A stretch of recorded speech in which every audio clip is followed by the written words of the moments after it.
Во близина на влезот на стариот град во Хеброн, на окупираниот западен брег, собственикот на продавница Бадр Тамими забележал поголема свесност за шамијата од почетокот на најновата војна меѓу Израел и Хамас.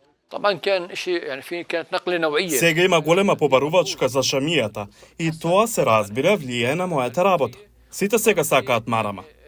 Историчарката која проучува палестинската облека Вафа Гнеим рече дека арапската шамија, што ја знаеме денес, започнала прво во обична бела боја, се појавувала за време на арапската револуција од 1936 до 39, проследена со кариран стил што пристигнал во 1950-тите.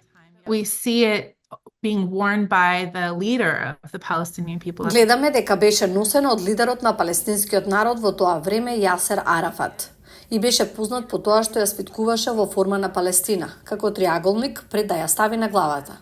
Во тоа време Лейла Халед, палестински борец за слобода, во суштина ја зеде црно-белата шамија и ја носеше на главата. Тогаш на вистина почна да станува символ на отпорот и националното единство на палестинците. Гнеим вели дека облеката почнала да се политизира. It's a terrorist garment or it's villainized when it's being Дека тоа е терористичка облека или се злоупотребува кога ја носи палестинец и сојузник на Палестина.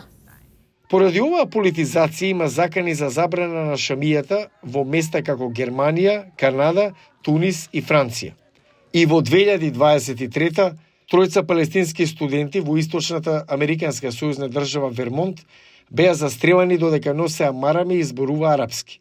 Една палестинска модна дизајнерка вели дека свесно ризикувала да ја прикаже шамијата. Синин Хароб ја вклопила марамата во незините модни фустани на турската ревија оваа пролет. This is like my first international fashion show ever. Ова е како моја прва меѓународна модна ревија. За мене беше многу емотивно и многу важно. Бидејќи беше многу голем ризик, многу сум горда на резултатите. Назад во Хеброн, продавницата на Тамими се наоѓа спроти израелската населба Бейт Романо. Побарувачката за локално направени шами е голема, но сепак залихите се ограничени од последната текстилна фабрика за марами, управувана од семејството Хабави, се соочува со повеќемесечен застој. Палестинската активистка и аналитичарка Диана Буту рече дека за време на неодамнешниот конфликт шамијата станала символ на култура која е во ризик да исчезне.